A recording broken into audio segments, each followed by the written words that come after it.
So, about 2 months ago, I started looking for a head unit. And it was a really, really tough sell for me because everywhere I looked, I found things that invariably looked like spaceships. And it was a really tough thing to find something that looked like it would be at home in a car built in the mid-90s. So, I did some looking. I ranted online to some friends. And one of them tipped me off to a thread on another forum that had pictures of this head unit from Germany, from a company called Kienzle. And Kienzle has been making this head unit in a few various different models for a couple of years, it looks like. And I picked up one called the MCR 1016BT. The BT, of course, stands for Bluetooth. My original goal in getting a stereo for my car was to find Bluetooth compatibility without having to use some sort of adapter. I didn't need any sort of an optical drive, which this doesn't have, and to be able to listen to FM radio. And the Kienzle seems to do it all, at least for what I need. It's not an audiophile level head unit. It's really OEM style and really OEM level of functionality for a much newer car. So, unfortunately, when I was looking through, trying to figure out if this was the right head unit for me, all I could find was the same 5 promotional photos. And as such, I figured, since I have one, it's installed, I might as well go through and make a quick video. So if anybody else is in the same boat I'm in of trying to find something that looks OEM, they can see if this actually meets their needs. So, this is the MCR 1016BT, and I wanted to just take a few minutes and run through its functionality, with that which I've enabled anyway, and show everybody how well it matches the interior, and go over some of the things I found that I like about it, and some of the things I found that I dislike about it. So, here we go. Basically, at some level, it's just a stereo. Because it's from Germany, it works in a strange combination of both English and German, depending on the menu you're on. But with a little bit of just knowledge of what you're doing, you can completely see what's up. There's a great example where it's flashing BT Verdunden or some such. That's saying it's looking for Bluetooth. And I synced it with my phone last night. And as soon as it finds it, we should be good. It seems to have found it. So, as expected, you get FM radio, really clear tuner, multiple presets. That beep can be turned off. I just haven't done it yet. And despite being from Germany, German radio bands are actually broader than US bands. So, this covers everything you'd need in the US. It works perfectly. In the case of my 95 M3 here, the antenna booster doesn't plug into the back of this stereo, but as you can tell, I get FM reception, so I'm okay. So you get something that looks really at home. It's got a similar dot matrix to this. Unfortunately, that dot matrix is in white and not amber, but I can get by with that. It's okay by me. The other thing I've noticed about it is, I don't know if it's going to show up in this video, but there's no dimmer functionality with this head unit. These lights across all these buttons are always on. So, in the daytime, I can just barely see it right now. Doesn't really bother me. At night, it's a fairly close match for the amber of this car. It's a little redder. If anything, I would say it comes closer to the more modern Audi red color than it does to the BMW amber. But it certainly doesn't feel out of place. As you can see, it's been sitting here throwing in radio station broadcast information, so it follows with all of that. It has a SD port, which I haven't tested. It has an auxiliary connector, which I don't really need having Bluetooth, and it also has a USB port, and I do actually have an old USB drive from a prior car.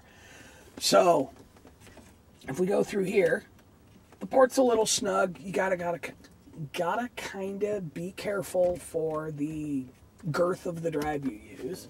But it plugs in, auto switches source, actually figures out what's going on, all very, very seamlessly.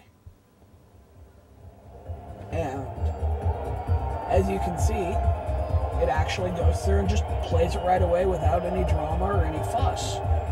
So I can change tracks with the track change buttons, which you expect.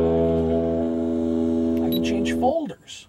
It actually respects folder structure.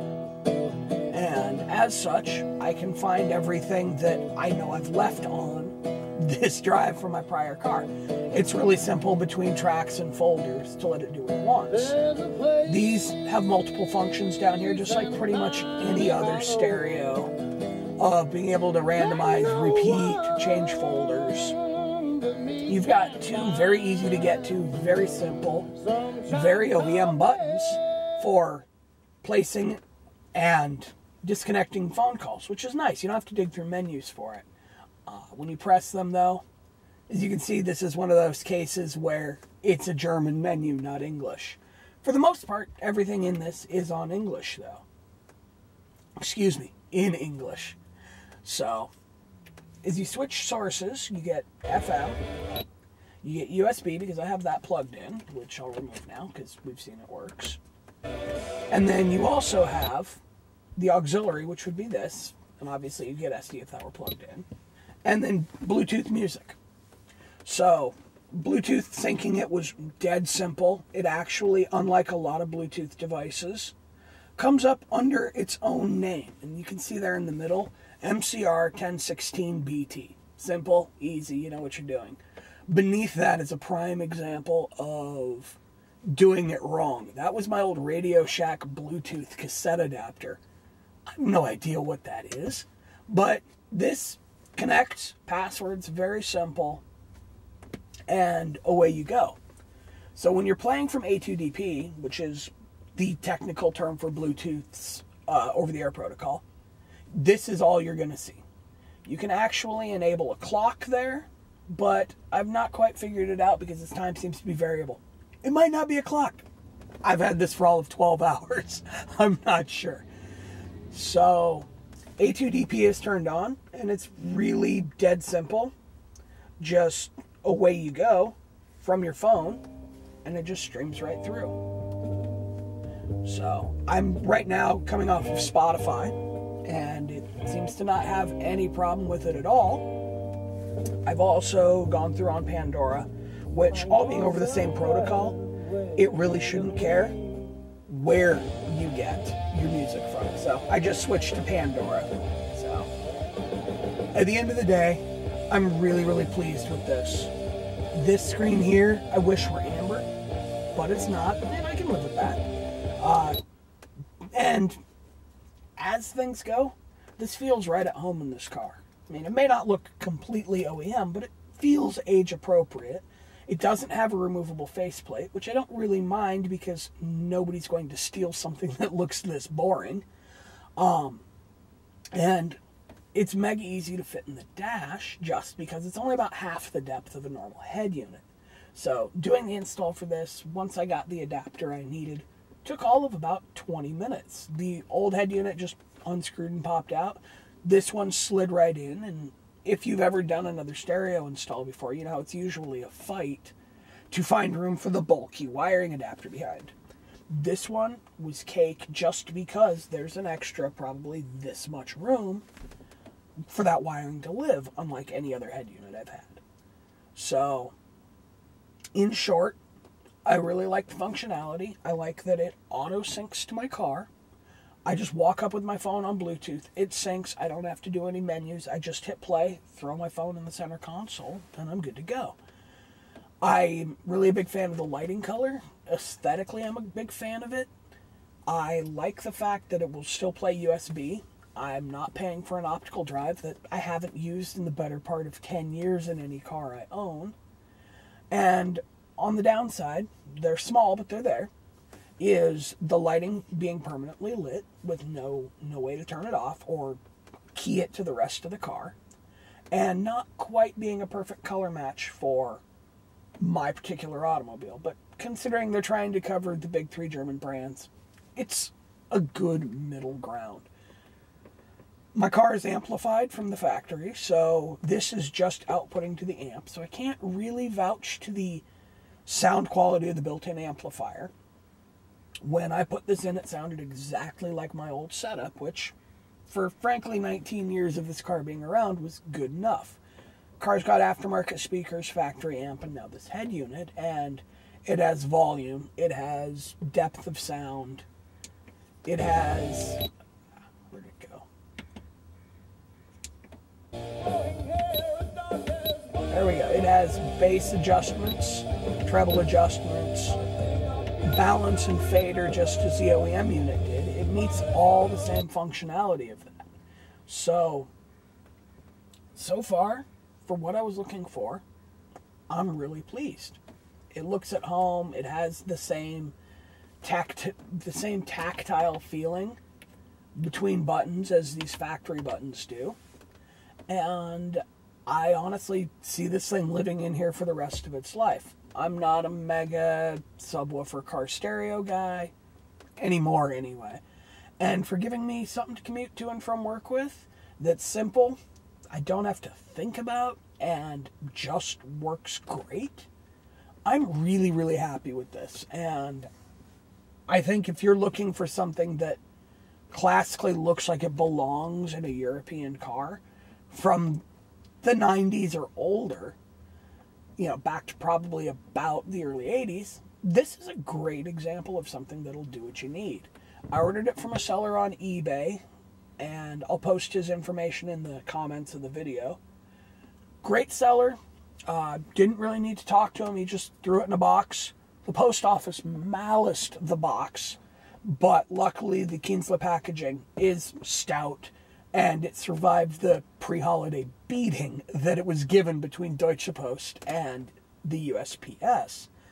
So the seller was quick as international shipping could be. It showed up on the first day it was promised to arrive in the shipping range, and install was quick and painless. I'd definitely deal with the seller again, so I trust him. I'll throw his info in for you guys to order from him. And all things considered, yeah, it's a great setup for well under $200 shipped that doesn't look like it's trying to be a spaceship and flashing random lights and colors in my eyes like everything else was trying to do. Being that this head unit's fairly close to eye level, I was very sensitive to not wanting something with flickering LEDs and flashing color adjustments when you change the knobs, or worse yet, everything being bright freaking blue. So, all told, I've rambled on a bit here, taking you through some of the stuff. It's solid. I'm thankful I bought it. I'm not letting it go anywhere. And I'm not afraid of it being stolen because it really looks OEM. So, all told, 17 thumbs up. It looks great. The only thing I'm personally going to do is find some amber cling film and cover this to change it to match the coloration of this screen down here and the dashboard off to the left. So, as they go, I'm very, very pleased. And if you are, give the guy some money. I'm sure, you know, he likes making money. I like having something that looks right in my car.